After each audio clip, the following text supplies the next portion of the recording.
Oh, that was weird. How did the guest paneling end up in there? I'll have to go back to recheck. I'll have to go back to recheck that slide. Hold on a second. I was just here like 2 hours ago. Where am I? That's like, what the heck? Well, we decide kick into round two. We're 1 of 1 covering the AFC Sunday games. Kind of ironic, Sam. 1 of 1 on 1/1/2026. You're not going with the boxing analogy. I'm giving you right hooks here. There you go. No, you gotta go the other way. Yeah, 1 of 1 on 1/1. 1/1. Yeah. Thank God it's not On 2011, or we'd be making some really weird things going on. If you happen to be catching us on the Three Geeks channel, thank you very much for catching us and tuning in. As always, thank Jason for the lifeline on that. And Sam and I decided, hey, round 1 went so well. It was so nice. Why not do it twice? So here we are to kick off the ultimate confusion that we are about to engage in with the AFC and the AFC matchups. And boy, is it a doozy. So our possibilities are... Oh, wrong. Sorry, wrong screen. See, it's ton. And Sam, it did it to you again. Like me or something? I'm telling you. If you want me to leave, I'll leave. I'll hit the transfer portal. I got 2 I hours. was just gonna say you're gonna be hitting off quicker than a transport porter student. So we've got a slew of scenarios because ironically, anybody can be in any spot. So for the AFC, the first position, second position, and third can all include the Broncos, Patriots, or Jaguars in any of the 3 combinations. As we get to the third, we can also include the Texans into this mix. So the Broncos or Patriots cannot fall farther than 3. So at least there's 2 teams, Sam. We know they're not falling further than 3. Yes. However, let's take the Jags and the Texans on for a little ride. We'll get back to 4 in a second. 5, 6, and 7 can all be a combination of the Jags, the Texans, the Chargers, and the Bills. So the bottom half gets totally shuffled with the if this team wins, this team loses, but this team wins. This is who's going to be there. We have a lot of, as my buddy Scott Sanders says, if the ifs and buts were candies and nuts, we'd all have a very Merry Christmas. I quote Scott Sanders. So let's start at the top, shall we? Oh man, did I close out my other screen? I hope I didn't close out the other screen. Nope, there it is. Now, technically, we have some games of importance. This we do have. Yeah. Oop. Darn it. Go back to the different share screen. Give me the schedule. There we go. Here we are. Now, because we already did NFC a few hours ago, we're leaving them alone. First up, Browns at the Bengals. The only referencing for this one, of course, is Myles Garrett is still trying to get that sack record. Sam, I don't know. The NFL's kind of being a little extra, excuse me, stingy on this one. I mean, the Steelers lost to the Browns because all they were worried about was Garrett getting a sack record on Aaron Rodgers. They could have cared less about winning the dang game. And Nope. they full on admitted it. They came out and admitted it. I mean, Garrett even asked the linemen, they've already been video reels and TikTok videos and everything else about it. And Garrett's like, oh, I didn't get it. And the guys are sitting there going, that's right. As long as it wasn't you, as long as it wasn't you, not you. I'm like, oh, so Mr. Rogers must have put a little extra incentive clause. As long as he doesn't get sacked by Garrett, somebody's getting a little extra something from Mr. Rogers. Sounds like it. It sounds like there was a little conspiracy theory there. Hey, And then I'm willing to bet whoever gave up the sack was going to have to give up a little something for it. Hey, if it looks like a duck, sounds like a duck, and acts like a duck, what is it usually? A quack of shit. Yep. How many times has Joe Burrow been sacked this year? Let me see. I'm sorry to put you on the spot on that. No, you're good. Score Mobile is a very fast, quick using app. I can just type in a name and I'm there.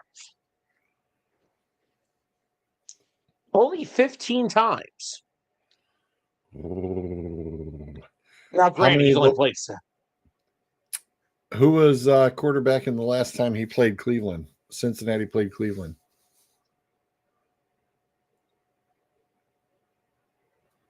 Would have been, let me see. Him. Was it?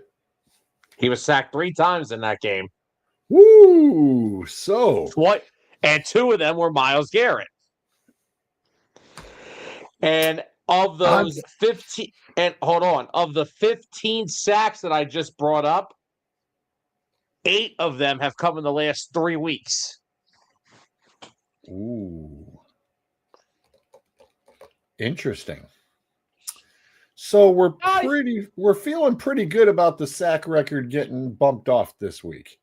I've been feeling good about it since he was at 15. The past couple of weeks have been making people really nervous that he hasn't gotten there yet. I know. I hope he gets to it.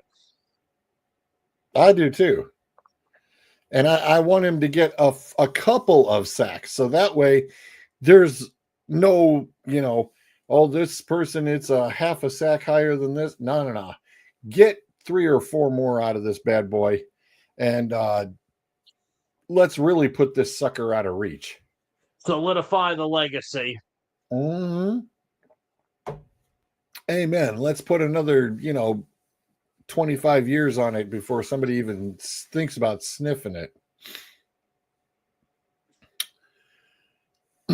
With that being said, hold on. I don't think we want to bring up the term sniffing for a record held by the Browns. I was trying to move along, man. Trying to move along. Well, you weren't fast enough. You were fast enough last week on Dueling Aces with the Christmas crap, but you're not fast enough for me this time. Jacksonville at Tennessee. We know that this is a double-digit spread. Let me open this. So that spread is freaking huge. Is it like 13? I was going to say, let me enlarge this, widen this out a little bit more so we've got full screen here.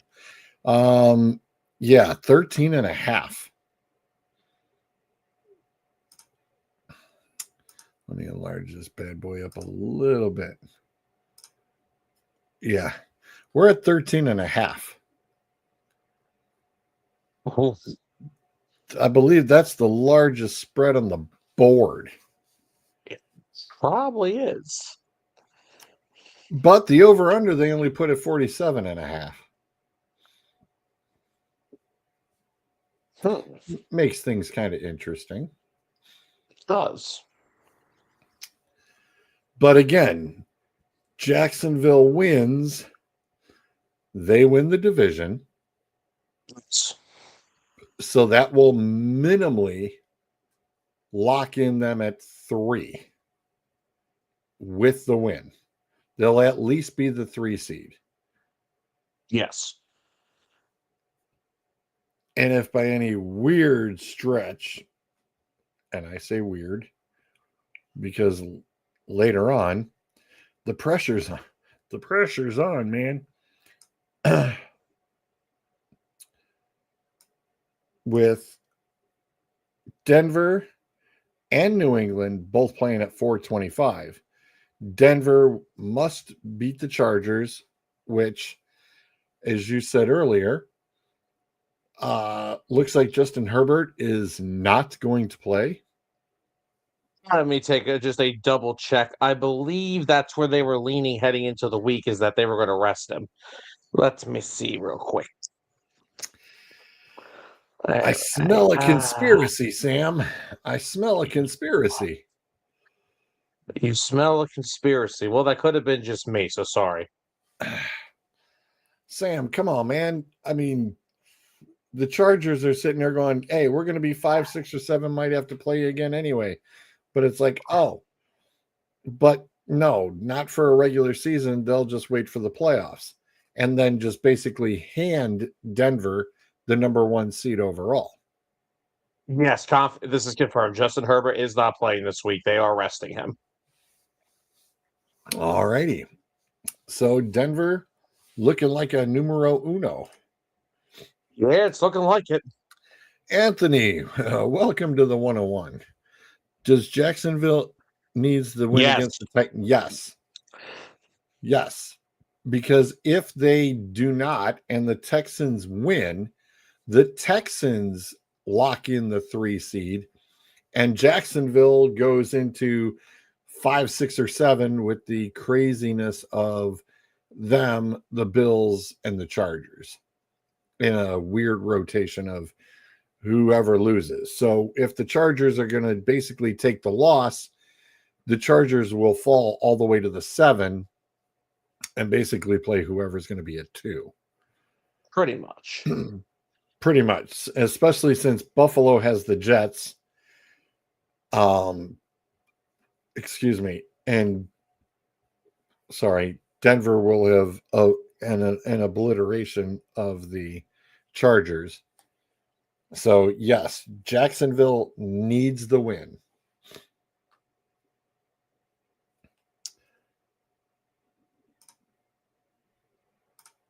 Getting back to 5.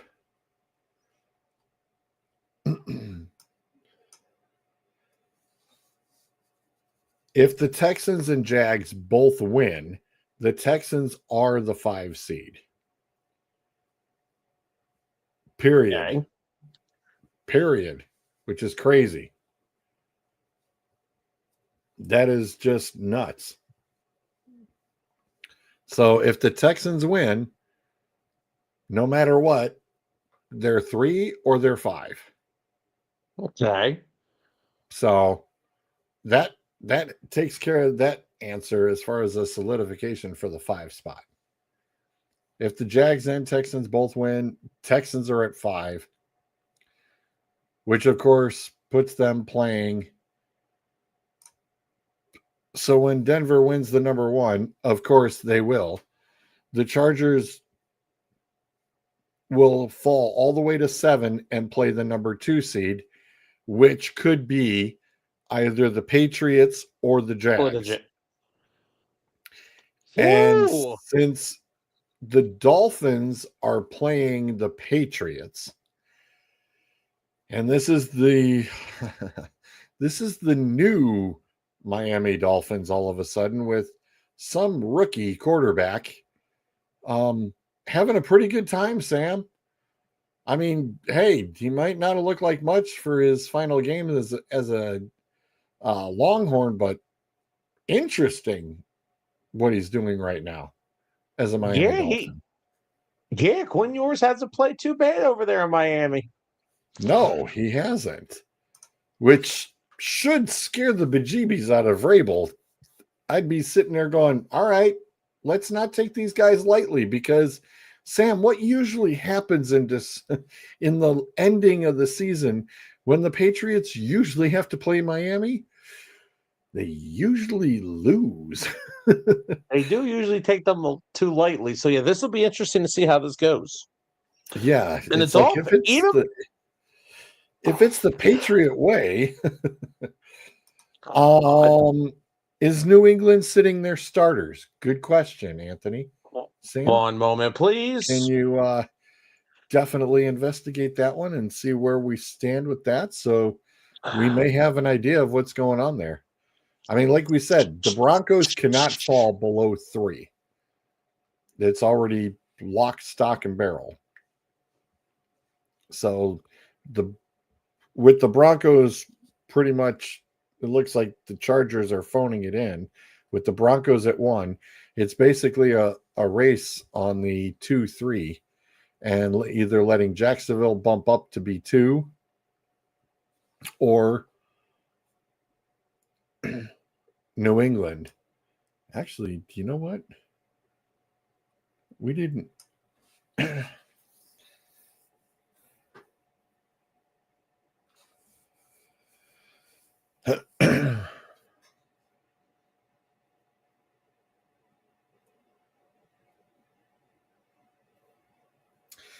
If the Jags win and the Broncos and Patriots lose, the Jags are number 1.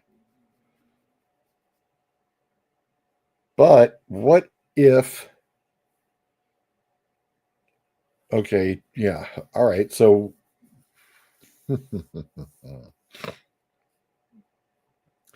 so that's the only scenario if the Jags bump up to 1. But it sounds like there's more of the Broncos would win if the Jags win, the Broncos win, and Patriots lose, the Jags are the number 2 seed. So, yeah. So how they're listed right now is Broncos, Pats, Jags. So if all 3 win, that's your order, period. So the Patriots would have to lose for the Jags to at least climb into the 2 spot and would end up playing the Chargers. That would be interesting. All right. So from what I'm seeing, I don't see any full-on evidence that they are. So it looks like the Patriots are playing this week. Anthony, Jacksonville not getting that number 1 anyways. Hey, No, you know what? The Chargers are handing it to the Broncos. Dude, the way this NFL season's gone, I'm not taking anything for granted, but the fact that the Chargers are sitting Herbert, okay, it is what it is. But that, I don't know, that, usually that doesn't mean that anybody's just going to sit on their laurels. So everybody's going to definitely have to play this week. Yeah. Or at least be giving it a really good effort. I mean, the only thing Tennessee's looking at doing is playing spoiler. Or playing for a higher draft pick.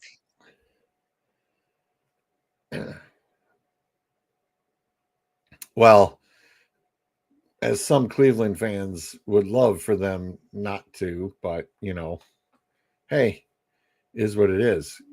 Jacksonville's first rounder goes to Cleveland. Oh, yeah. Yeah. Yep. So, hey, looks like Cleveland's going to get a later first rounder. That's okay. The way they drafted last year, that's big. So, of course, that means Indy at Houston. No, Phillip Rivers is not playing. They're starting the Rook, but Phillip will be behind him just in case something happens. And he already said I think he said on Kay Adams' show the other day he's done. Yeah, he confirmed that this was going to be the last hurrah. It's like he got his extra 5 years.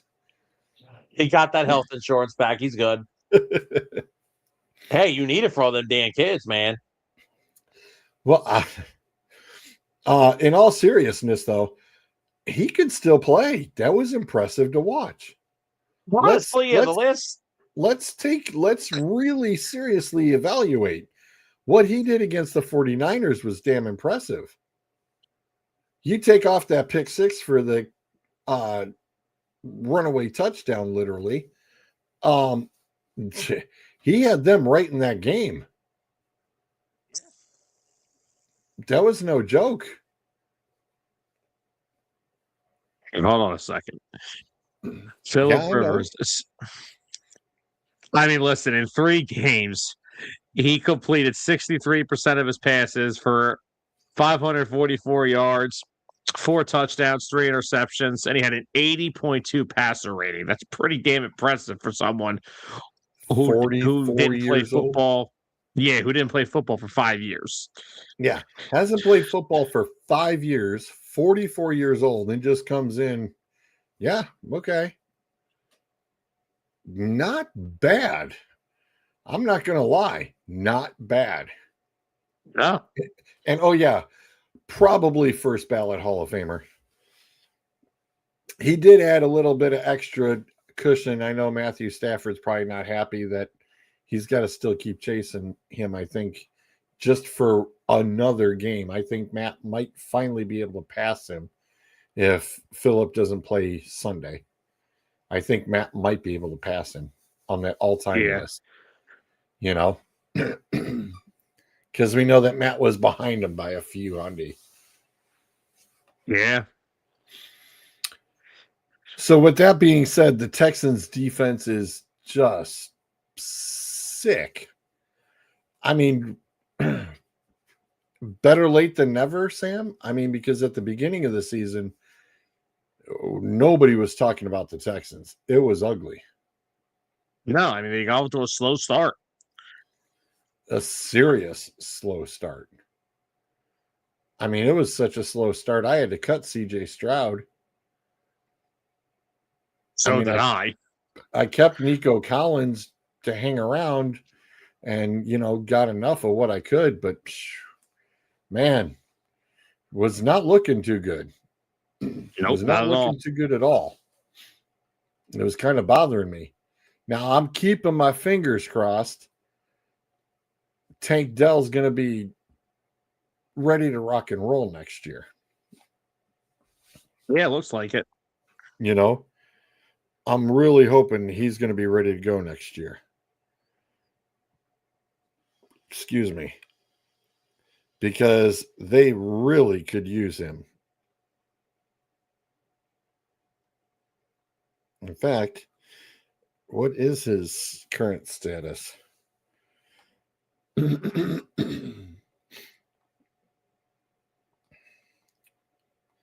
Yeah, it says focusing on the return for the 2026 season.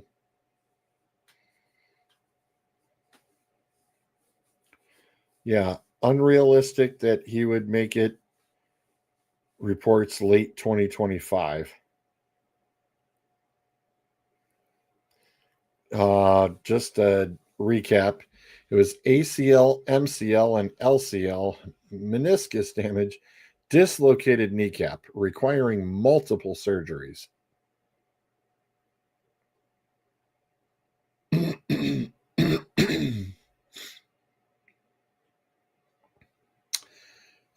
Current status as of late December, which literally was just this past week. No surprise setbacks. He's on track with extensive recovery plan. He won't play in the 2025 playoffs, allowing him to focus on being 100% for the next season. Which is, and I'll be damned if Sporting News isn't right on top of this too. When will Tank Dell and Joe Mixon return? Mixon has been on the non-football injury list since the offseason after suffering the unspecified foot injury. Yeah, he's done for the year, they said.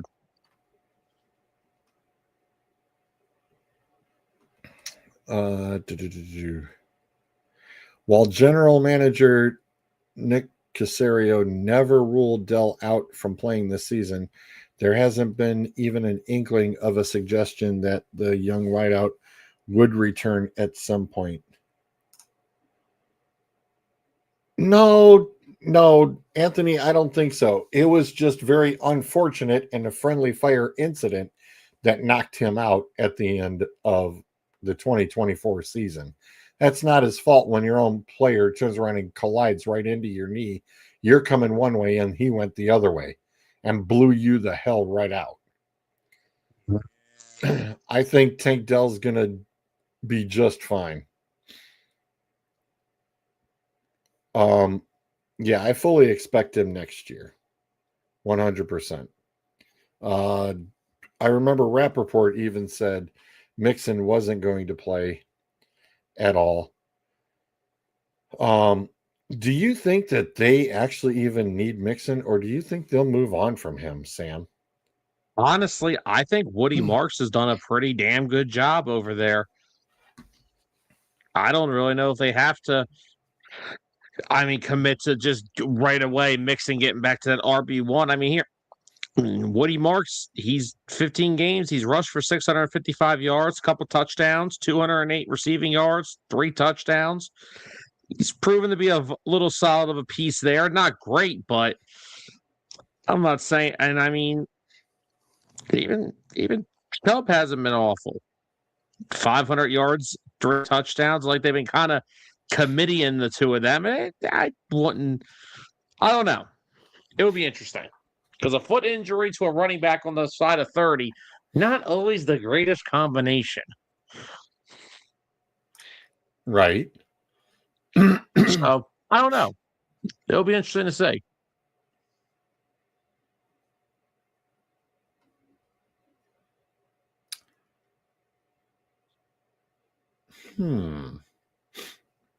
Well,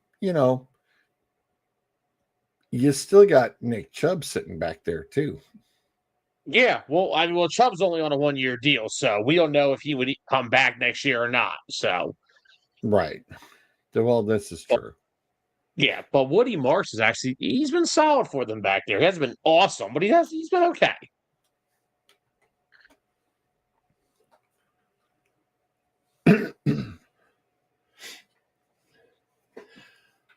Huh.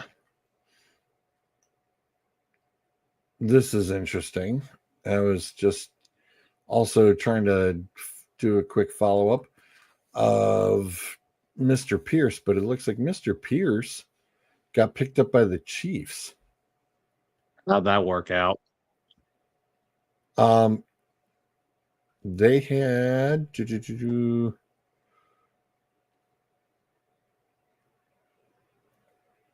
guess what? He was waived by the Texans. This happened quietly because I remember Pierce playing because he was also doing all the kickoff returns. And I was going to pick him up for that. Pierce was waived by the Texans on just before Thanksgiving on November 20th. He cleared the waivers and Kansas City snagged him quickly. They signed him over to their practice squad. He was just promoted up on the active roster on the 20th. So, interesting to see this week in that game for Kansas City to be looking out for one Mr. Damian Pierce playing for the Chiefs at Vegas. Yeah. That could get interesting because that could definitely probably put a new set of eyeballs on Mr. Pierce as far as where he's, where he could be going for next season. And if Chubb, and we know how Chubb worked out. So I'm thinking that the Texans were probably going to be like, well, we've got Chubb, we're okay. But after this season, oh man, Sam, wouldn't this just burn every Browns fan salty, just like the Lions fans were salty when Stafford won a Super Bowl? Could you imagine if the Texans snuck ran the table, win a Super Bowl, and the Browns don't get a Super Bowl. Chubb gets a Super Bowl, gets a ring, and the Texans get a Super Bowl win and appearance before the Browns do. Oh, would that just really roast every Browns fan's nuts? It could. Oh, that would just so be a thing to happen to Cleveland. Just like Vinny Testaverde, just like Bernie Kosar, they got their rings with other teams. Just like Saquon Barkley with the Giants. Yep. Ain't that a kick in the shorts? That's just like nobody realizes Stan Humphries actually, everybody knows Stan from being the Chargers quarterback. But did you know Stan Humphries actually has a Super Bowl ring? Yeah. He did not win it with the Chargers. Do you know who it was?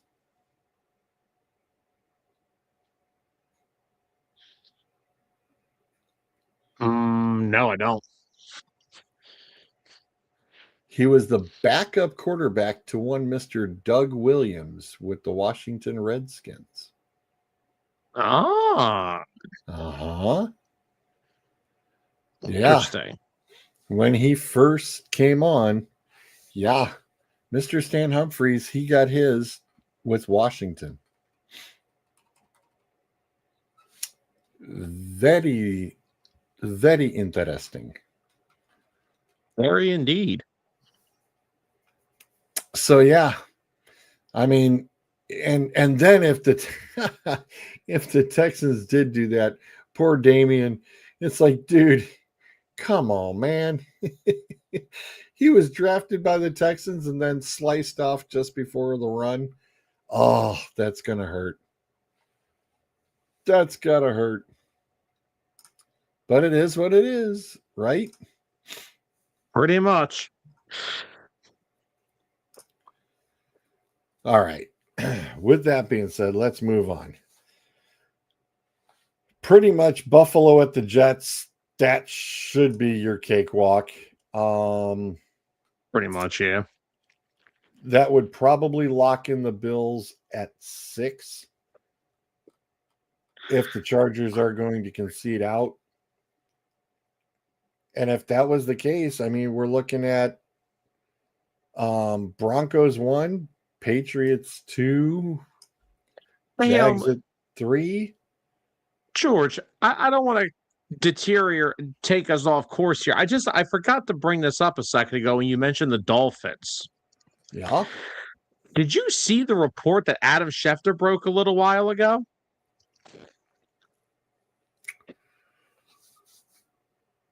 No, I did not. Well, here, I'll read it for you real fast. I've been wrapped up with a few other things, but go for it. What do you got? It's something quick. It's nothing major. Well, I mean, it's kind of interesting. So here we go. The Miami Dolphins have brought in Hall of Fame quarterback and ESPN analyst Troy Aikman as a consultant to advise the organization on its general manager search process. It is not a permanent role for Aikman, but he will be an advisor throughout the process for the Dolphins' next general manager. Who's he? Who does he do commentating for currently? ESPN. He's on ESPN's. ESPN's, yes. Interesting. So yeah, he is going to be consulting them for their next GM.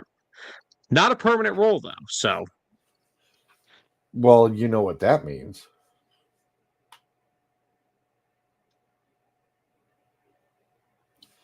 Anthony was almost beat me to it. yeah. Anthony, you're almost beating me to it, buddy. I mean, listen, John Lynch is doing a fantastic job as a GM with the 49ers. And Howie Roseman's doing a pretty good job with the Eagles.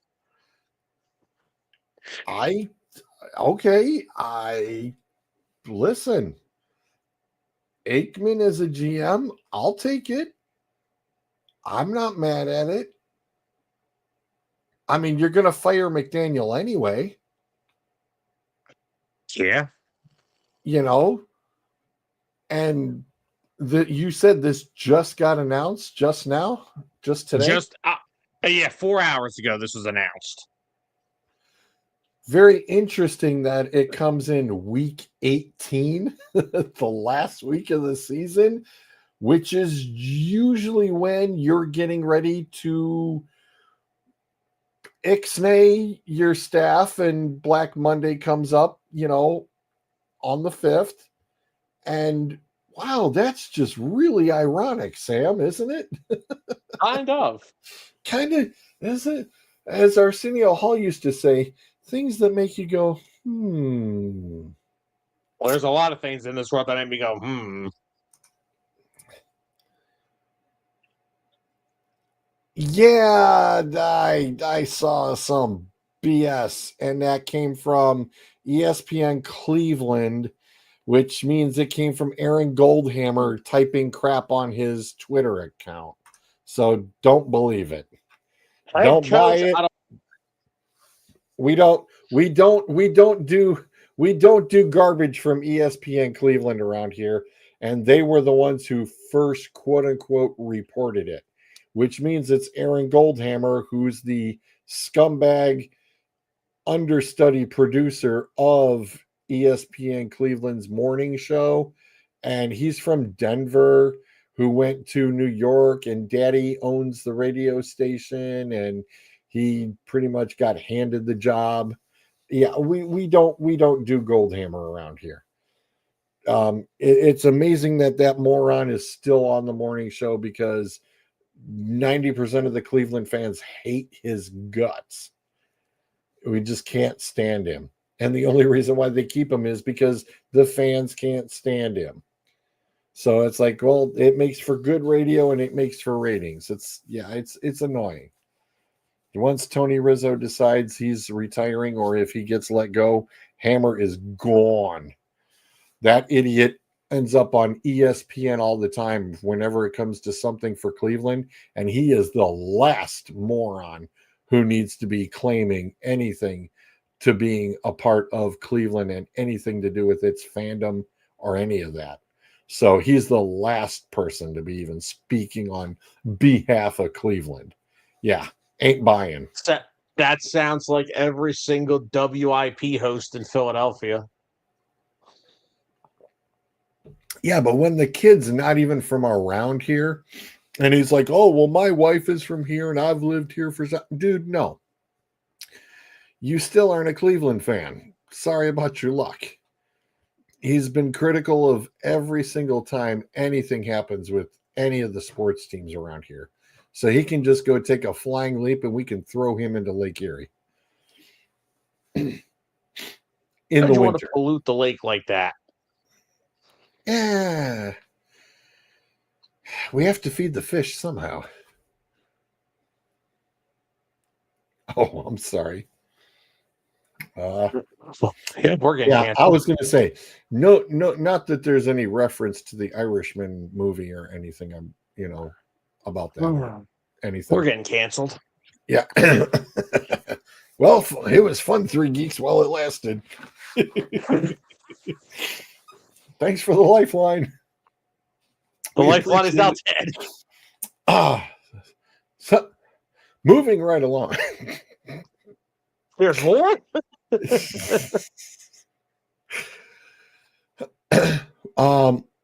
We've covered Denver and LA already. I'm sorry, but back to Buffalo and the Jets. My apologies. Buffalo, we pretty much know will pancake this. I think it's a laughable, beyond laughable, 6.5 point spread for Buffalo. Come on. The Jets have been getting hammered. And I know that we brought this up on DA, but Aaron Glenn, nobody has said anything yet, but it's just like Aaron Glenn could be fired. It's like, well, it would probably It's kind of like Robert Saleh. It's the best thing that could ever happen. Get the heck out of there. I mean, my God, you need a general manager who knows what the heck they're doing. You've got a head coach who knows what to do. You just got to get him the right bodies. But it doesn't sound like the GM and the head coach are on the same page. It's the Jets. No one's ever on the same damn page. And that's the saddest part about it. And there's nothing. I mean, Brees Hall, I think, will hold out this year. I think Brees is going to hold out because. I wouldn't be surprised at all. And the Jets, they need a quarterback bad. I mean, Fields is not the answer in that system. Fields has to get out of there. Fields went, he got screwed over in Pittsburgh. The Jets went, yeah, come on in. And it's like, no, dude, wrong system. I think Justin should have waited for somebody else to swing by and pick him up. Indy could have picked him up as a good backup. I think he would have been better off in Indy because the system looks very similar to what he had at Ohio State. So I think Indy would have been much, much better, even if he was the backup. He would have been able to take it easily. Could have made a chance of him to go to Minnesota, too. That would have been maybe a better idea. Minnesota, really? Yeah.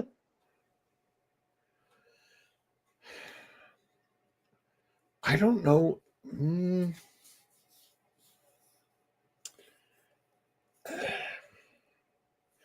Well, anything's better than JJ McCarthy, I guess.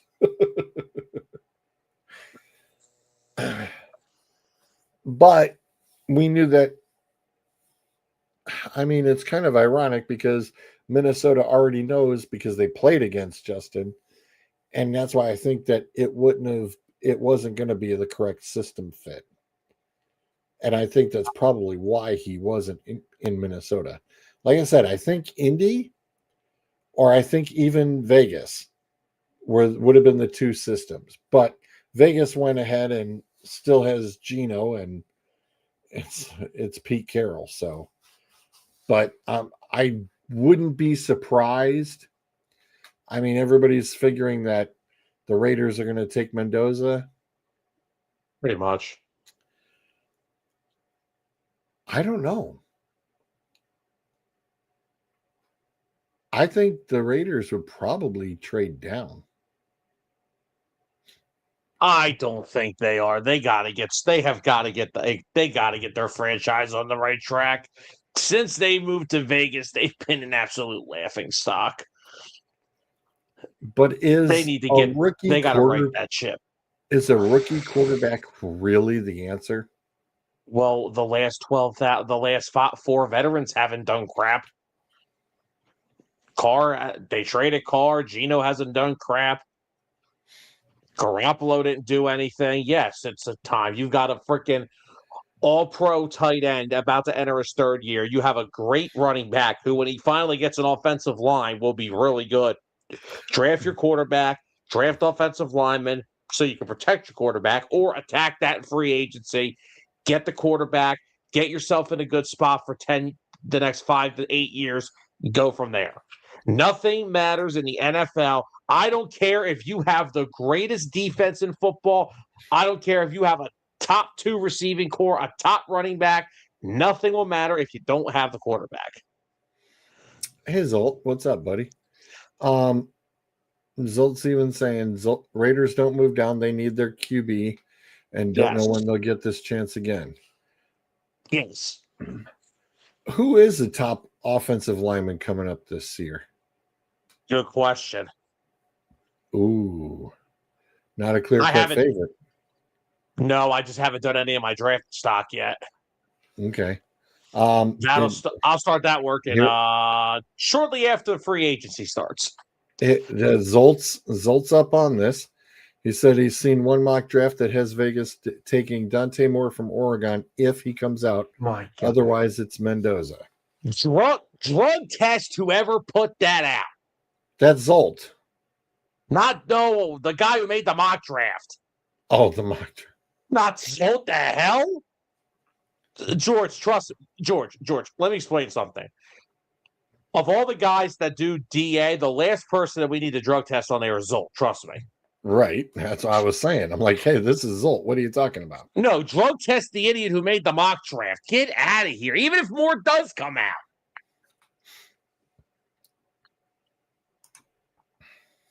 Really?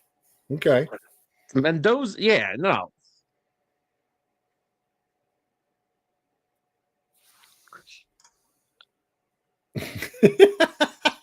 No, so I said not you. You're the only one that we don't have to. No, but that's funny. I need to see that warrant, sir. Well played, Zolt. Well played. Yeah, we know that the Raider.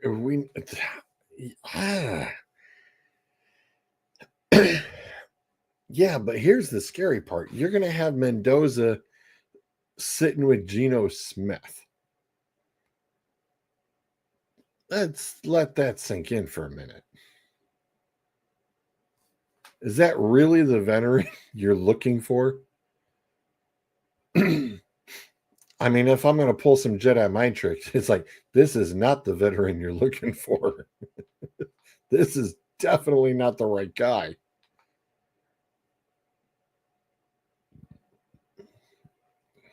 Who knows? But you're right, and that's been the big thing is Vegas needs a whole new offensive line, literally from end to end. Well, they've got two solid pieces. Colton Miller is a serviceable left tackle, and Jackson Powers Johnson is a very good right guard. He was a center, but they had him playing a lot of guard this year. So those are two solid starting points. Gunnar Stockton just got rock bottom, by the way. So, but no, they have to get something going. I use that brick all the time. What exactly is in that water bottle? Got a warrant? Then don't worry about it. We'll start using that.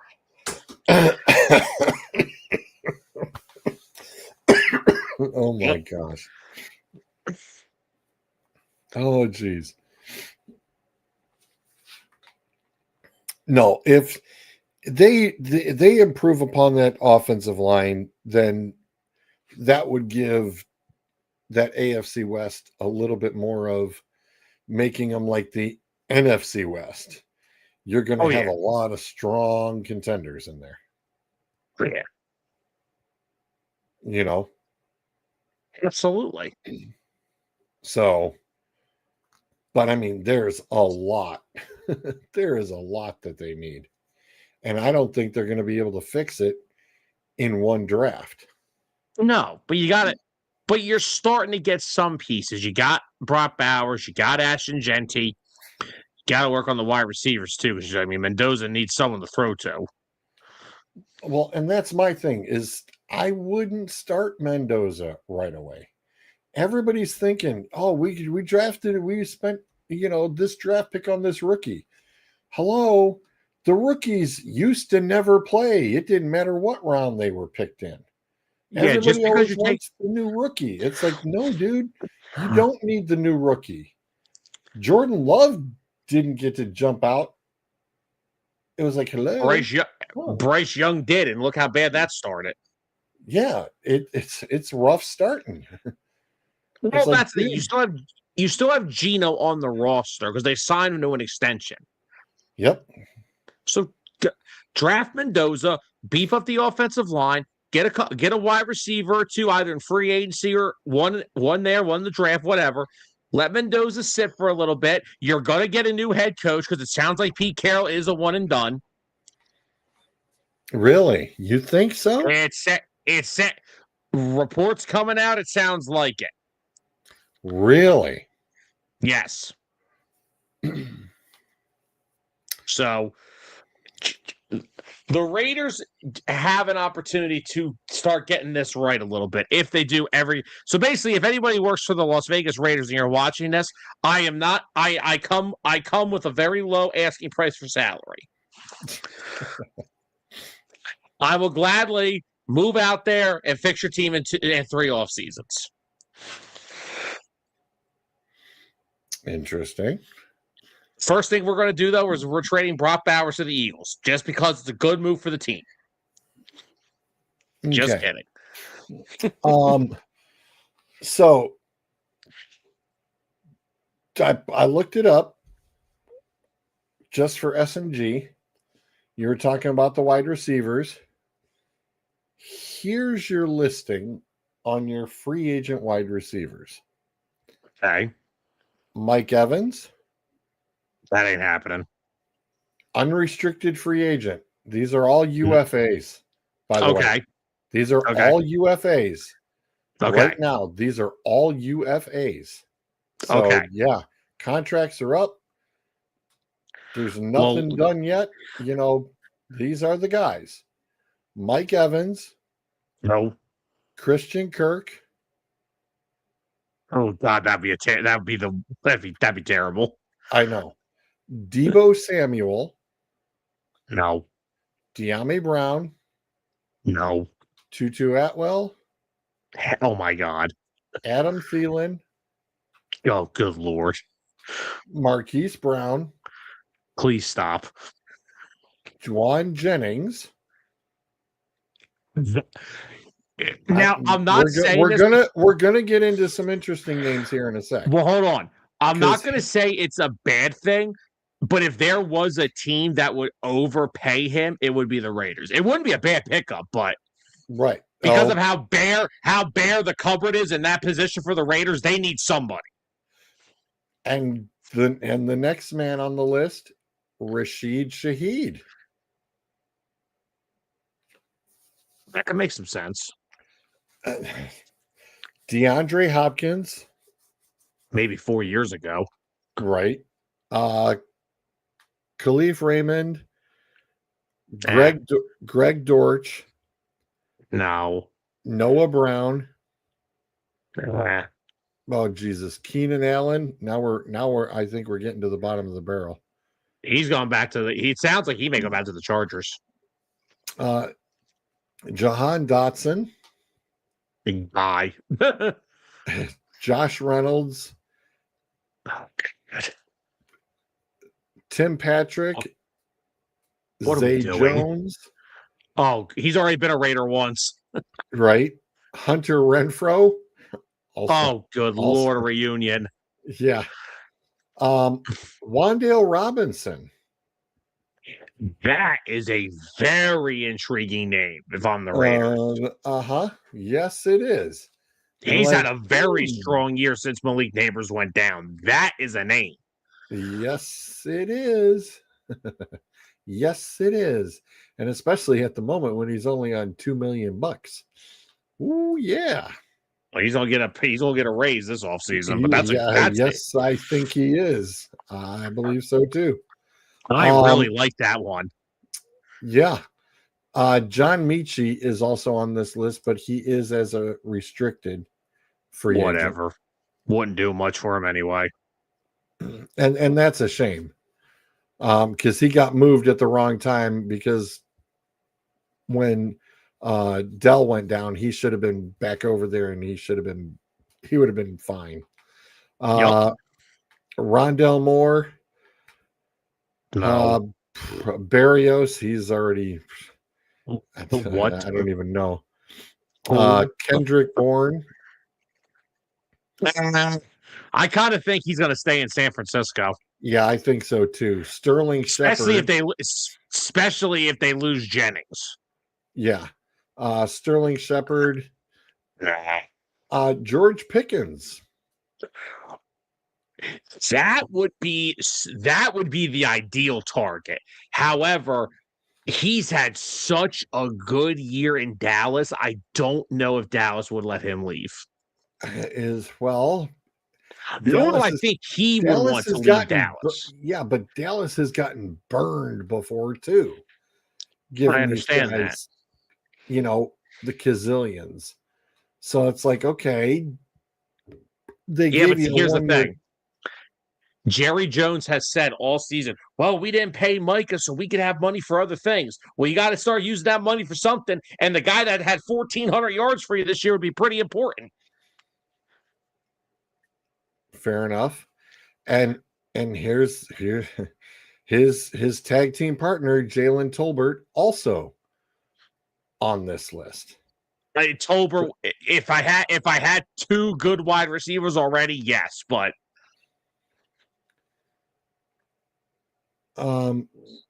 Juju. please stop. I know. He's I still know, playing. right? Sky Moore is currently with the 49ers. He's not doing too bad. I think that's a special teaming and sitting in as a fourth receiver. He's not doing too bad. yeah, but again, not worthy of if you don't have like a decent wide receiving room already, which they don't. So, Dwayne Eskridge oh, from the Dolphins. Could ask again.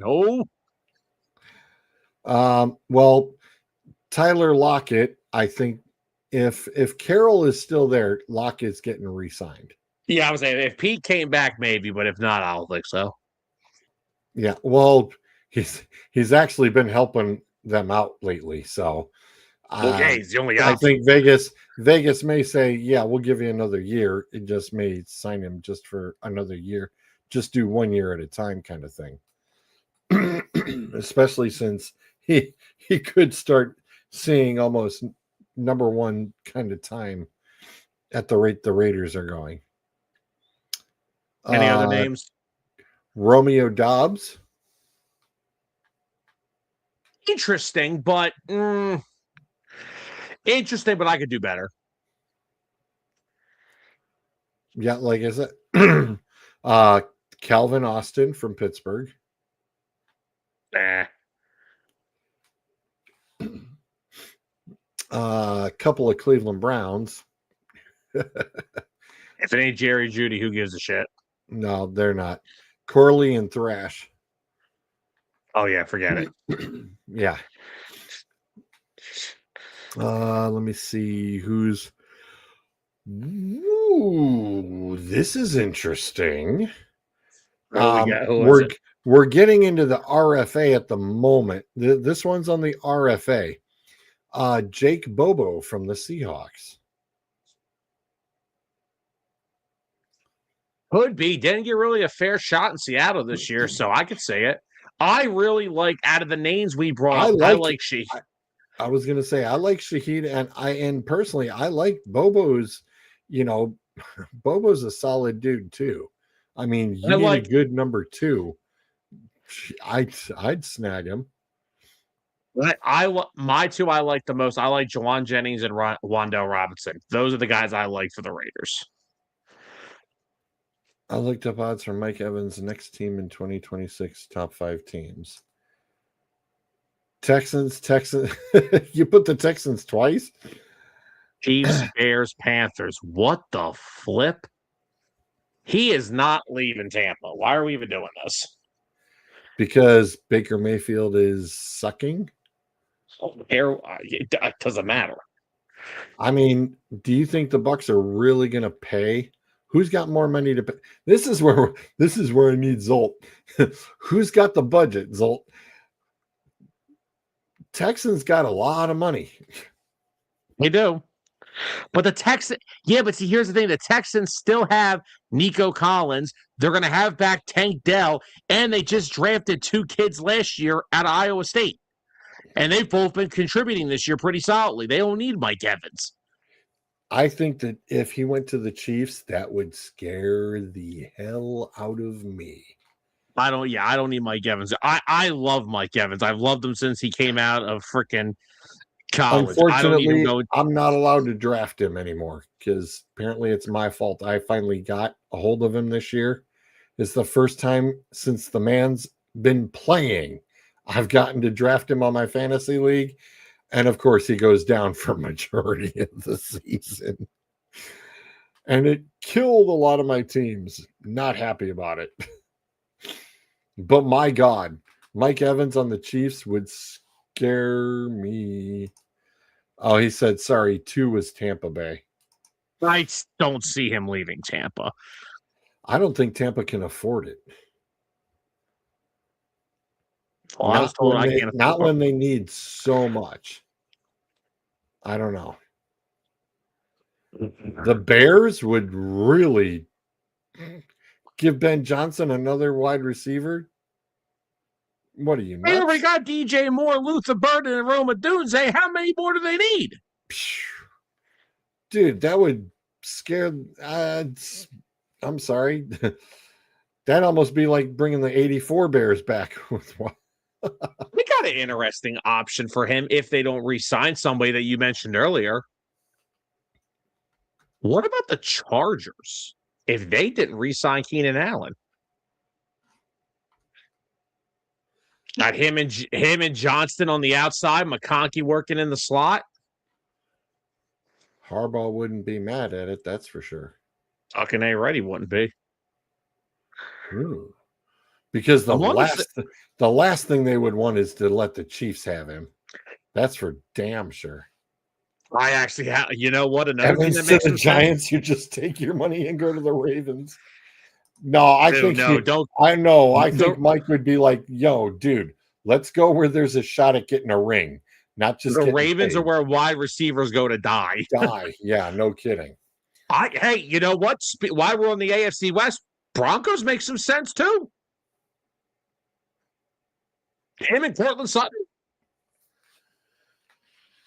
Ooh, man, the Chargers would really. I wonder who's got more money. Let me see who has more money. I'm on Spot Track, so Zolt knows I'm on the right site. Zolt would approve. Yeah, he knows I'm on the right site. So let's see who's got the most moolah to be able to spend. Holy crap, that is not who I thought had a lot of money to freaking spend. It ain't my team, I know that. This should scare the holy hell out of everybody. Who is it?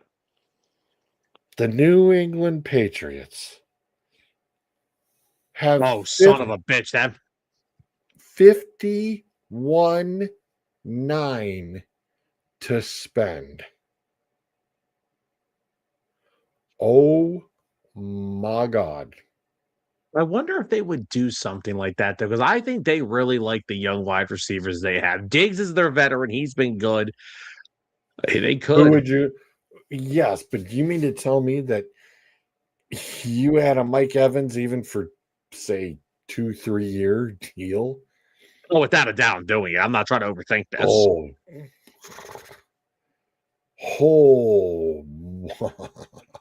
Wow. Can you please do me a favor and can you pull up Anthony's latest comment? Sorry, Anthony.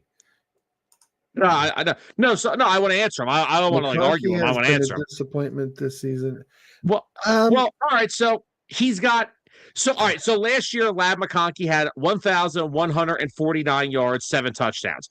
This year, he's got 789 yards and 6 touchdowns. Here's the problem with why I say he's been a disappointment. Number one, Keenan Allen and Quentin Johnston have both been just as productive. They do not zone in on one guy. They kill you with all 3. If I'm not mistaken, here, let me just make sure I got something going here. Give me 1 second. And I'm going to roll right behind you on this and back you up, because when Harbaugh was the coach of the 49ers, it was the same thing. You didn't pick up a 49ers receiver for fantasy because Colin Kaepernick was slinging the ball and Alex Smith, they were slinging the ball to everybody. It wasn't usually just one guy. A Harbaugh offense like that is Jim's offenses. Even at Stanford, you know, you being a college follower, his offense is everybody gets a piece of the pie. Everybody. Yeah. But Everybody. again, He has a very good balance. He coaches so well of teams that he has coached being so balanced. It's not even funny. and I not to mention, loved him as a 49ers coach. I and not to didn't give mention a damn about the those Michigan crap. and He those was a great Niners coach. teams. Those Niner teams, yes, they didn't have great wide receivers, but they had Vernon freaking Davis at tight end, and they literally relied on the run with Frank Gore. And you said Stanford, let's go back to Michigan. Why were people concerned about JJ? Because he never threw the ball, because all they did was have Blake Corum killing teams. And now he wants to still have that with the Chargers. The problem is having both your tackles out for the season kind of hurts that. But Right. just to bring up my point, Quentin Johnston this year. So McConkey has 789. Johnston has 735. And let's go see Mr. Keenan Allen real quick. Diggs is still under contract, Anthony. He's not going nowhere. George, they literally all have 7. 789 for McConkey, 735 for Johnston, 741 for Keenan. So yeah, they just spaced the ball and out. What's the tight end kid got? He's got Gaston? Yeah. He's got 4 or 5 himself, right? Hold on a second. I think he was high 480 something. Hold on a second. Gaston. Here we go. 641. Oh, see, I'm off a few weeks. Sorry, I didn't have him in on my one league because I had Kelsey back in. But yeah, he was like at 480 something a couple weeks ago. So see, yes, 600. So he's right under that. Like I said, it's a balanced offense. And even the kid they took, Trey Harris, out of Ole Miss in the second round, even he has 296. Like I said, yeah. Harbaugh has a great system once he gets his guys in place. That's why I'm still a little surprised where they're at for this year. It was next year where I had them coming into the playoffs really hard and locking things down. I just hope they don't lose Jesse Minter this offseason. Because I'll tell you right now, it is not a great name of offensive-minded coaches, but there are some defensive coordinators that are going to get consideration.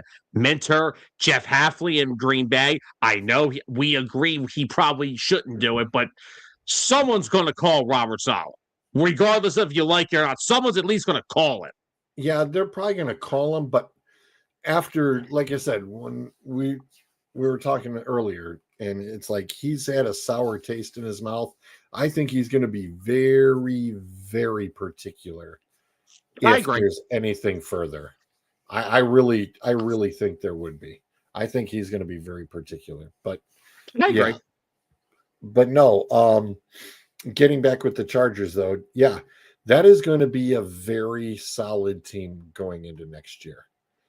I would be super scared with the As long as those two big boys up front are healthy. Yeah, they will. Yeah, and Herbert, and of course Herbert stays upright because those guys are healthy. Herbert will stay upright.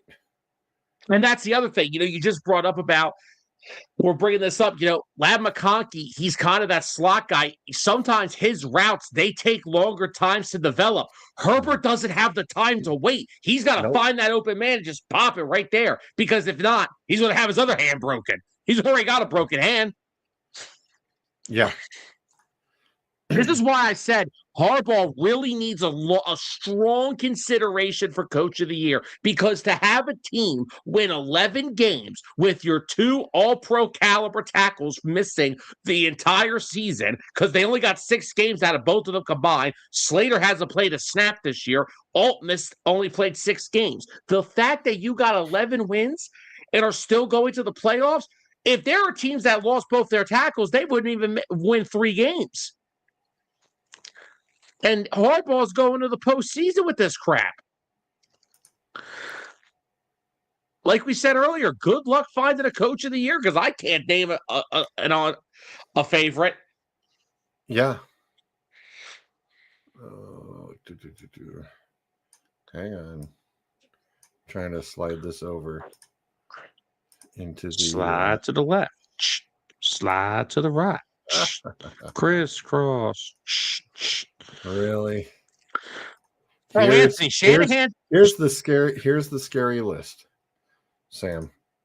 Here's the scary list. Get out of here. Get that out of here. Thank you.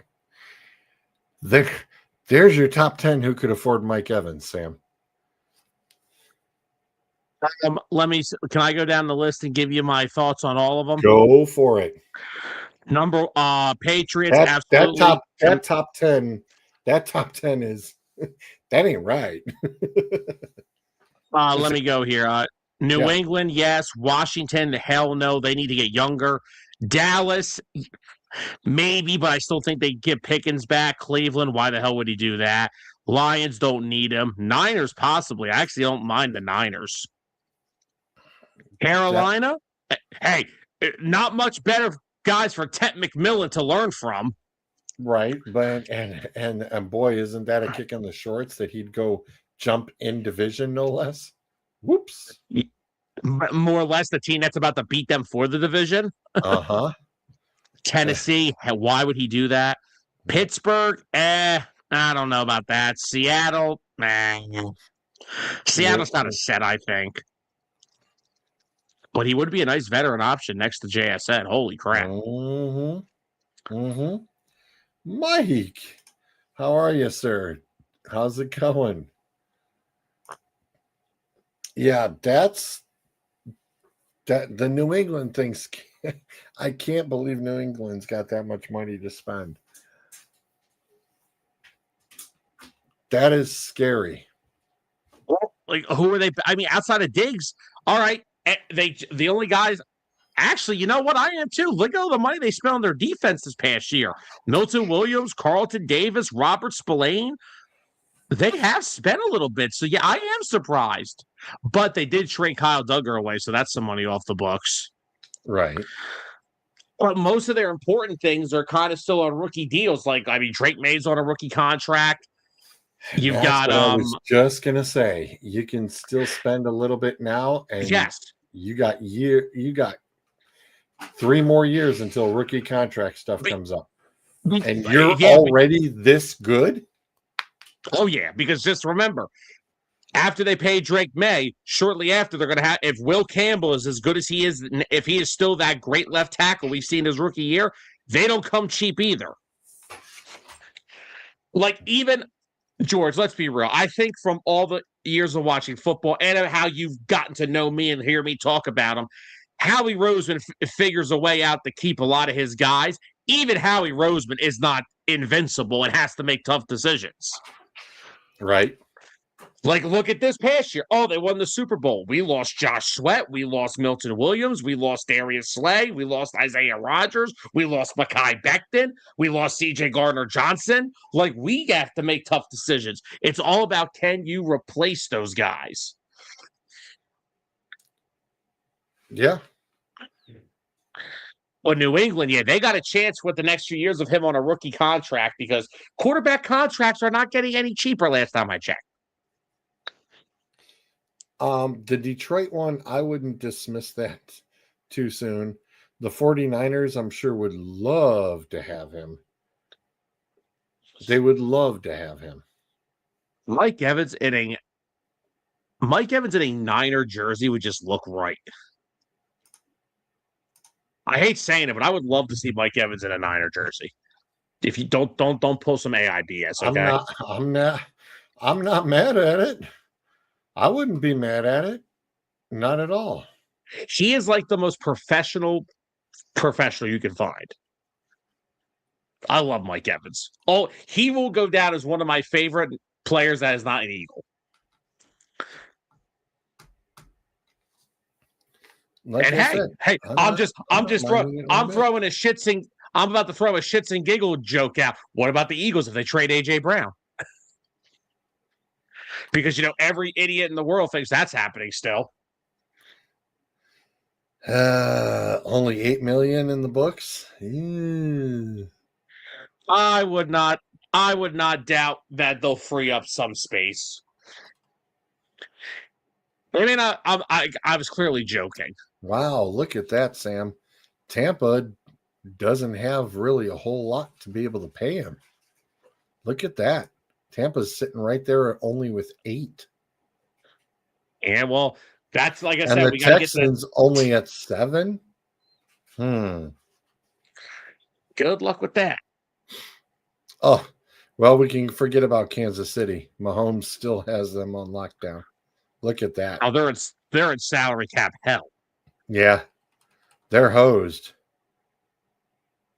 So we're, wow. So not only can New England afford him for a few years, oh my God. Yeah, he may have a pick. I mean, let's be realistic. Detroit's still technically close enough to be a playoff team, could utilize him. So between New England, Detroit, San Francisco, Carolina, I'm definitely going to throw in there. I don't know if he wants to mess with Pittsburgh or not. And then Seattle, they're going to lose off 2 anyway. Yeah, it's not looking like, he won't have a spot to really, that he would be upset about, because all those guys are contending for a ring right now. Yeah. So that does bode very interestingly. Absolutely.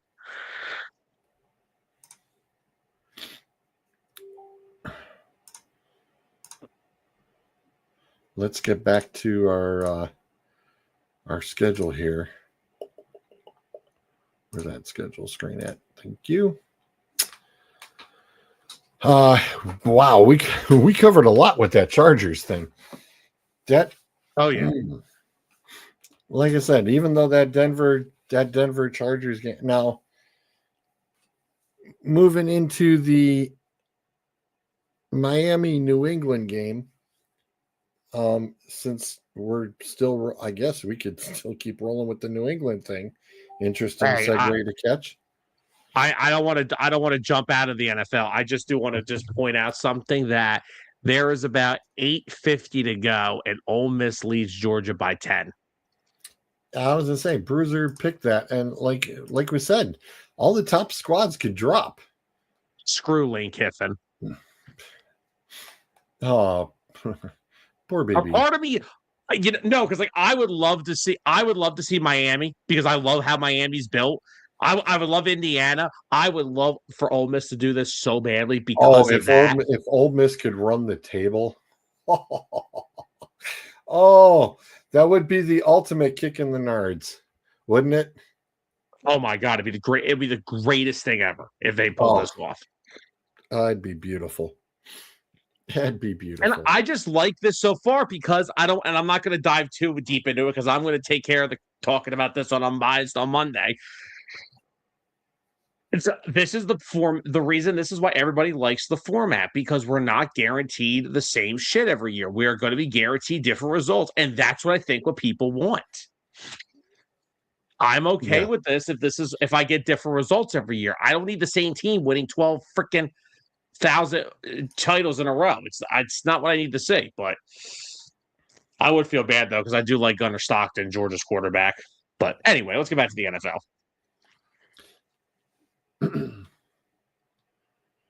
Yeah. So we are at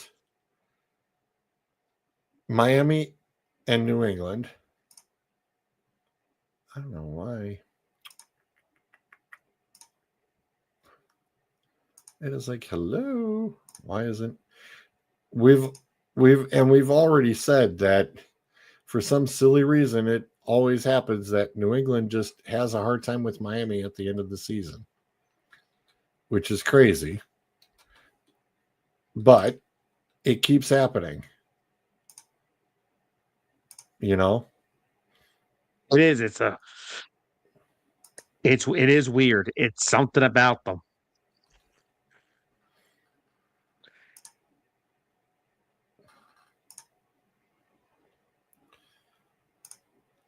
I mean, New England needs the win to hold the 2 spot down.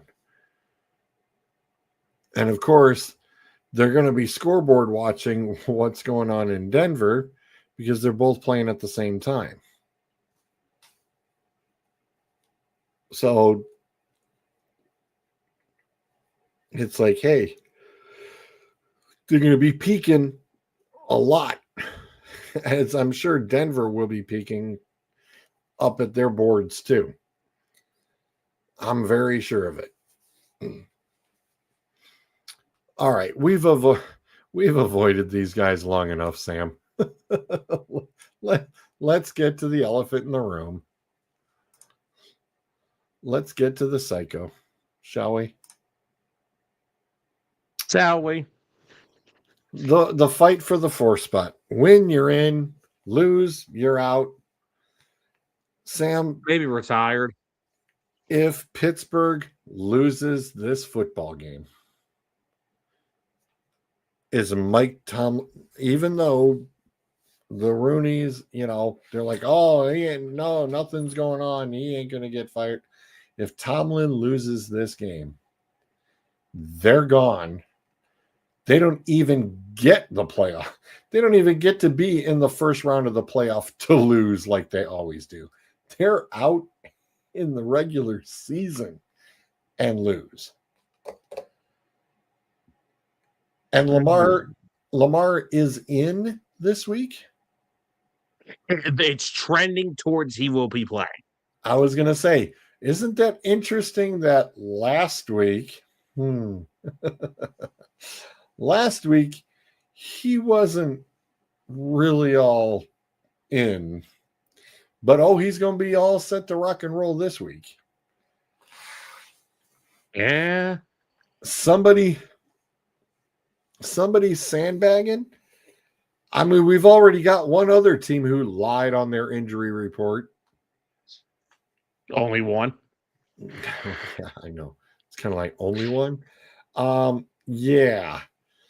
It's like, isn't that a little suspicious? It could be a little bit. Just a tad. Still no DK Metcalf. And boy, we saw Mr. Rogers trying to rely on a target the whole time. And I'm sorry, Kyle Hamilton will have him on lockdown. I mean, I have to say, even Ward turned around and went, dude threw at me 3 times. What did you think was going to happen? Dude, you are not. Kyle Hamilton will turn around and he will not only he ain't going to knock that ball away. He'll pick that crap off and you're screwed. It's like, hey, Rodgers, yeah, you ain't got to worry about a Myles Garrett, but you ain't getting away with a lot of deep stuff on these guys. It's just not going to happen. Am I wrong in that? On this Ravens defense? No, you're not. I mean, if he thought he had problems last week, he's screwed this week. I don't care what the formula says. Baltimore is favored, Sam, in Pittsburgh by 3.5. Well, I think where that's coming from is they don't have DK, and I think let me see if there's any updates with TJ. Please do, because last I heard and saw, TJ is still not playing. He was still ruled out. He is right now. He was all right. So no official injury report yet because it's only Thursday. He was limited in practice yesterday. We don't have a practice report for today, which I don't believe. Hold on. I'm going to find one. Limited in practice means, okay, he went through a walkthrough. All right, here we go.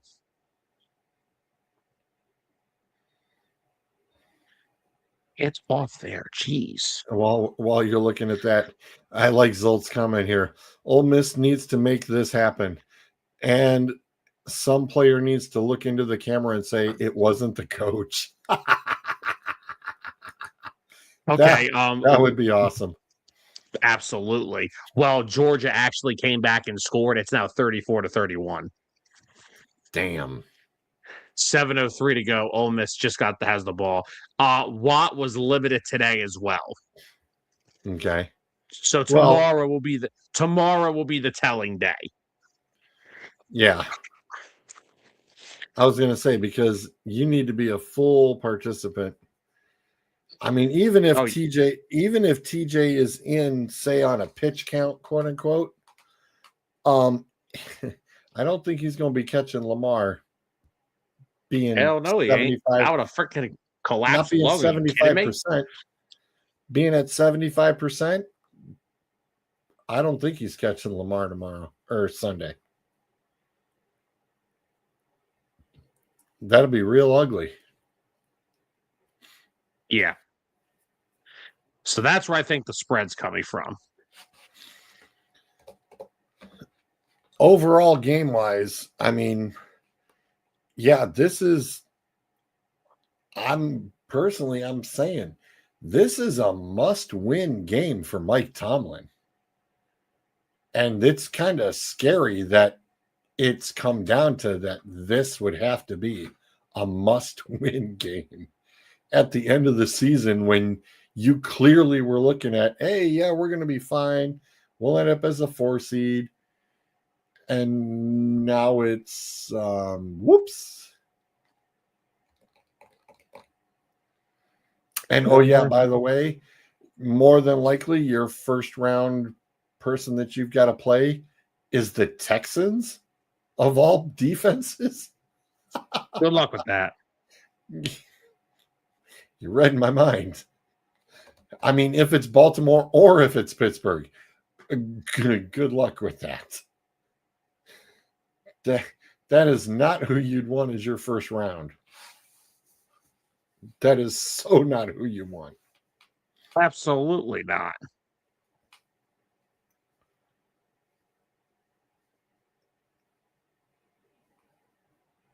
I mean, they're over under.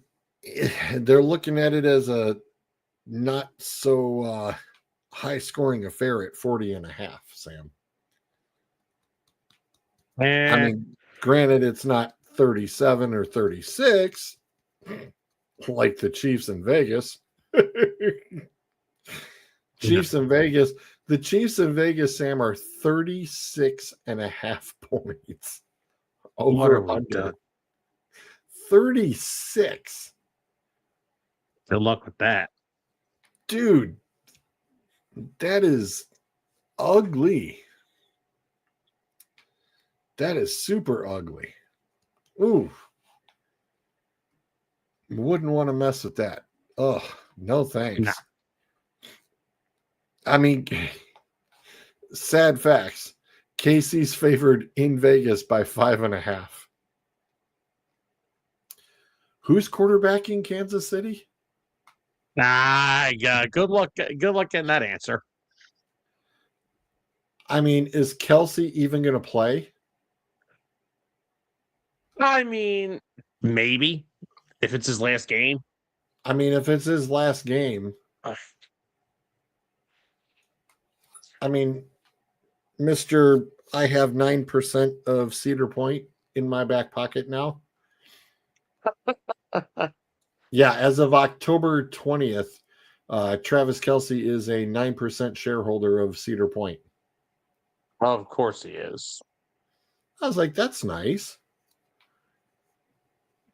That's a nice little chunk of change. Somebody turned around and went as far as posting TikTok videos and whatnot of, hey, they're going to change the names of some of the rides to Taylor Swift's songs and stuff. I was like, guys, until he puts a ring on it, calm down. Please. Chill. Just chill. Which I am a little surprised he hasn't done that yet. Agreed. Well, no, they are engaged, aren't they not? They're engaged. Are they? Yeah, they got engaged a while ago. Oh, yeah. That's right. It was earlier this year. That's right. Why are we talking about that anyway? I do remember that. I was, it happened so quick, forgot about it. It happened so fast, I forgot about it. But anyways, so your thoughts on the ultimate win and you're in, lose and you're going home. Who do you think's got that nice? Who comes out on top on that one? Since it's an execution game, Baltimore or Pittsburgh? Who you got?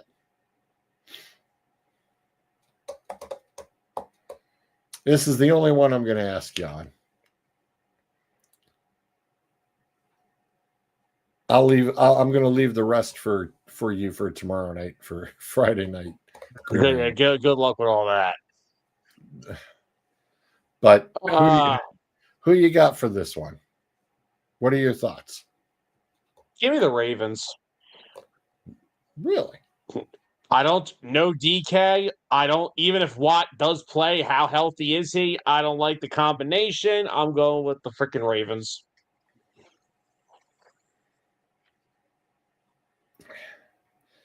I want to go with the Ravens 150%, but Tomlin just, I don't know how they always pull it off. Tomlin always pulls crap out of his butt to make it. I don't know how he does it. As many times as I've just been like, they're dead in the water. They're dead in the water. He just, I don't know if he goes visits like 6 churches, 4 synagogues, and goes to the Holy Land or something, and all of a sudden they pull out a victory. So with that, I gotta take Pittsburgh because somehow the guy just does it. I don't know how he's doing it, but he keeps doing it. So yeah, I think I personally I think Pittsburgh pulls this out. Like I said, it's as much as I know Baltimore looks so much better. It's a Tomlin. I gotta say, it's a Tomlin thing. The guy just knows how to get it done. I don't know how, but he just does. Yeah. I don't like the fact that they don't have DK. I don't like the Watts not out there 100% because I don't care what he says, he's not. So, well, if knowing that this is going to be his last game of the season,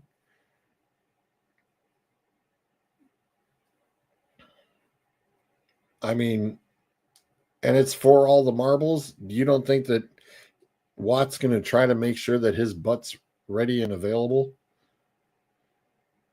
Yeah. I mean, he was already salty as all get out that he couldn't make the Cleveland game. Yeah. He was sore about that. Super sore. It's like, okay. So, yeah, I think he's going to play, but boy, only being maybe at 75, 80%, it's going to be tough. But yeah, but like you said, I don't know what it is, but Pittsburgh keeps finding a way to do it. We do. I mean, you said it. I mean, Tomlin and Harbaugh, we mentioned it a couple of weeks ago. They are only a year apart from when they each took over their respective teams. Only a year apart. Tomlin's just got a 1-year head start. That's how much these two guys know each other. Oh yeah, it's a classic. It's classic Harbaugh versus Tomlin again for the division. I mean, and I know that there's been rumor speculation, and I'll put it at that. And I don't do any crap on rumors. But, the rumor mill's sitting there going, oh, well, if Harbaugh doesn't win, he's getting fired. I don't think so. I know that they mentioned about, Lamar could be on the move. I don't believe that. Okay. Where are you going to put him? The only I other ain't team buying that that. has anything similar as far as system wise, you'd be looking at Arizona. And Oh God. guess who can't afford their way out of a brown paper bag? Oh God. I ain't gonna lie though, Lamar with Harrison, McBride, that's pretty and Wilson, that's pretty intriguing. But oh God, talk about the franchise death right there. Yeah. I really don't see another system that would be Lamar's system. There's nothing really out there that is his. I mean, Arizona's trying to change. Look, Jacoby Brissett, I mean, he's not lighting up the world, but, you know, hey, you get a regular natural quarterback in Arizona. Guess who else could have probably been in a playoff hunt? Because that NFC West would have been really knocking hard. Oh God, yeah. Okay. Absolutely. I mean, figure that one out. You don't think that Arizona's waiting until the day that they can slice off Kyler Murray? It And sounds like and it's gonna when be this offseason. yeah, and when it happens, do you seriously think anybody, Sam, do you think anybody is going to actually sit there and pick up Kyler Murray? Somebody will, but For what? I don't know. Look, I'm just saying. As what? A second, third quarterback? No, somebody will still think that Kyler Murray can be a serviceable player in the NFL. Somebody will give a shot. I'm glad you didn't say starter. I am glad you didn't say starter. I don't think he is a serviceable starter. Serviceable, yes. Starter, no. I Yeah, don't think so. that'll be another topic for another day. Oh, I'll drop it right here on the table. That's why I dropped it on the table real quick. Kyler Murray, where would you put him? Oh my God, Zolt. Damn it. Oh, well, that answered that question. Whoops, I he was did I it was wondering. I'm again. like, I was thinking to myself already. I'm like, the NFC has seen enough of Kyler Murray. They don't want any piece of him. So who in their right minds on the AFC would do it? Ta-da! Whoops, we did it Oh again. my God. Zolt, that timing was perfect. Something the Jets would do. Kyler Murray, Brees Hall, Garrett Wilson. Okay. Interesting. Huh. I did not see that coming. God. Mm-hmm. I should have saw that coming. Huh. Kyler Murray to the Jets. With a left tackle and left guard replaced. Okay. Let me see where our friends are at. They got 13-9 to play with. Anybody coming off the books?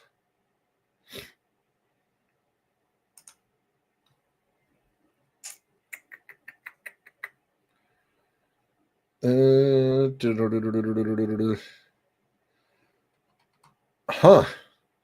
There is not a lot.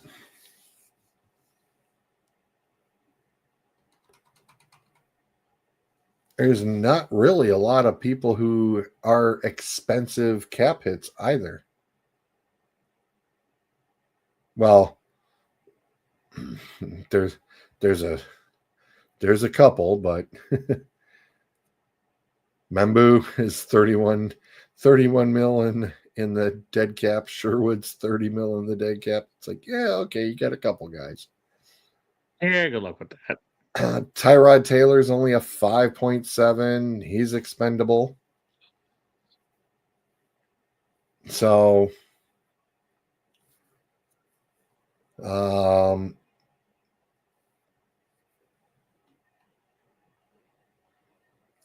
Brees Hall isn't. Brees Hall's dead cap is only 942,000. Oh my gosh. That's interesting.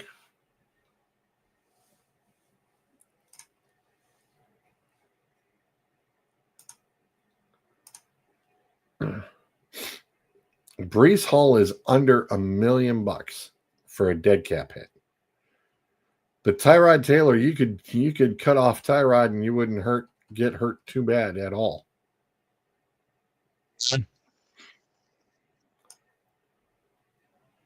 It would not hurt at all.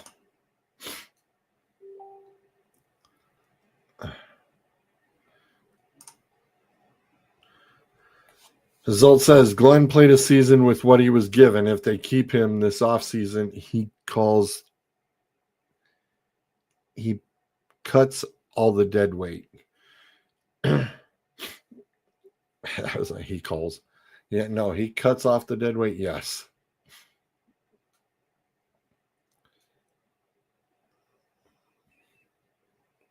But Brees Hall's going to be looking to be re-signed. I mean, who else do they have? I mean,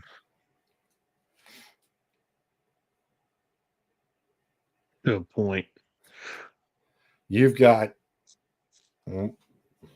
Wangwu, 560,000. Any other running backs on here? Isaiah Davis, 200,000. Yeah, you're.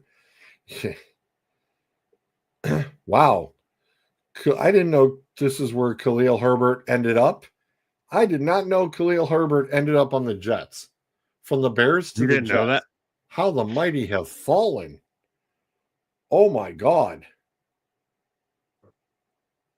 Wow. Wow. Ouch.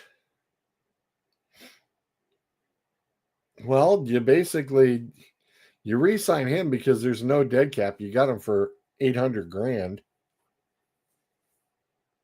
Yeah.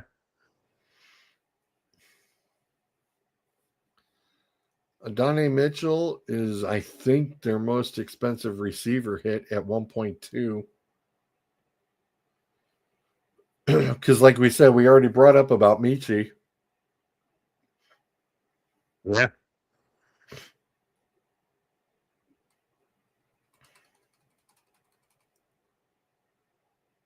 So, Kyler Murray, huh?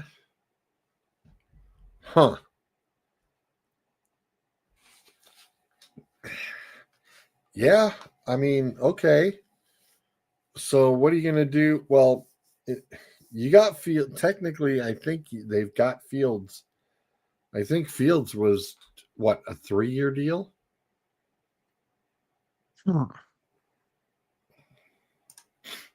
Hang on.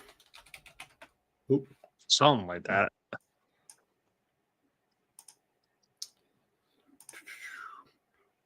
Hang on.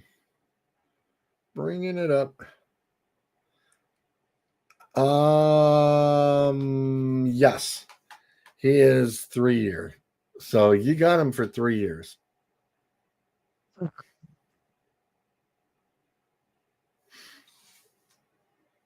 And you owe him, wow.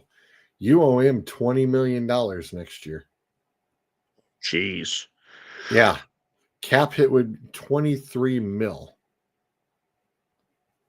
Holy crap. And they can void 27, 28, and 29. So, yeah, Justin's staying. Yeah. So you'd probably have to bring in Kyler, because you ain't sitting a $23 million piece of equipment on your bench. Although, then again, Cleveland does. So why the hell not, right? I knew mean, it. I was waiting for it. Yeah, this is the Jets we're talking about, though. So you never know. Also true. But that would prove to be interesting.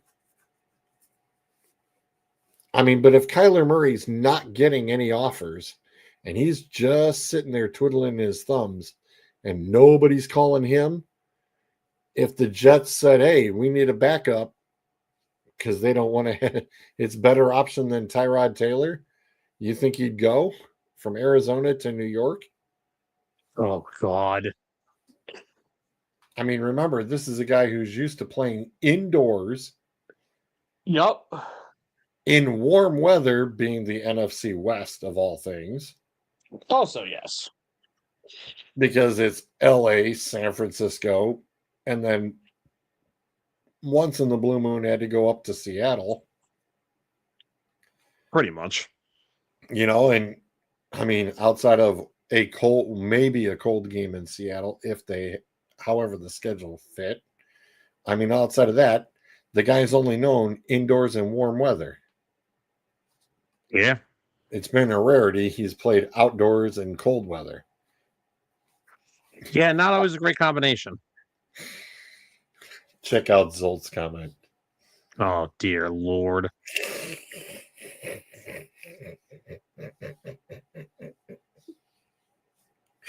Oh, Dave. Oh, man. That's hilarious. That is hysterical. Love it. Absolutely love it. All right. Well, we've beaten the AFC to the dead horse that we know. My friend, it's been fun doing the 1 of 1 today. Not once, but twice. So wait, does that make it 2 of 2? 2 of 2, right? That's interesting. But hey, we've done 1 of 1 on 1 of 1, 26, as we said earlier. Yep.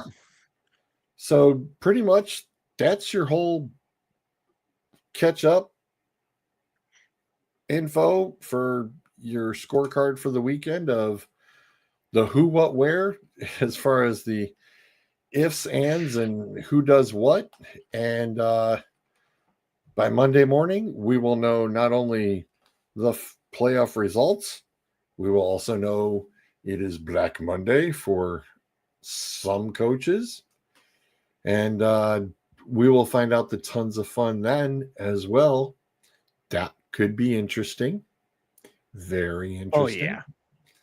So enjoy the weekend. And Sam is on tomorrow night with Friday Night Gridiron Picks, him and Tyler, at 8 o'clock, correct? Yes, sir. And yes, then sir. Back on Monday at 7 with Unbiased. And I'm sure you'll be recapping the college playoffs and all the NFL playoff, and again, you'll have a lot of the Black Monday stuff, I'm sure, as well, that will probably absolutely cut into a lot. And then I will be kicking off probably with Sam on Tuesday, as long as I check the schedule here. January 6th. Looks clear at the moment. No basketball games on that Tuesday, so it looks like we could get a good 7 p.m. kickoff for Dueling Aces as well on Tuesday. So this man says 7 a.m. Like I'm going to be wait 7 a.m. My God. Yes. Oh, geez. 7 p.m. on Tuesday evening. And we'll definitely, I will have a full-on sledge of all the NFL playoff recaps as well. Look at Zolt. Zolt, that's right. You're gonna have to be there, buddy. Get ready to go. Yeah, Zolt's got to start the show. Stats man will be ready to go at 6. Watch, he'll be ready to rock and roll at 6. I was gonna say, I think my start time, I think this next week is 6:30, so that could be interesting for me too. So until then, like I said, you can catch us basically from now through your weekend and into early next week. We will have a lot of recap of everything and our upcoming predictions for a lot of the NFL playoffs as well. So tune in to all of our shows when you can, if you can, on Facebook, YouTube. We are around, folks. Good night, everybody.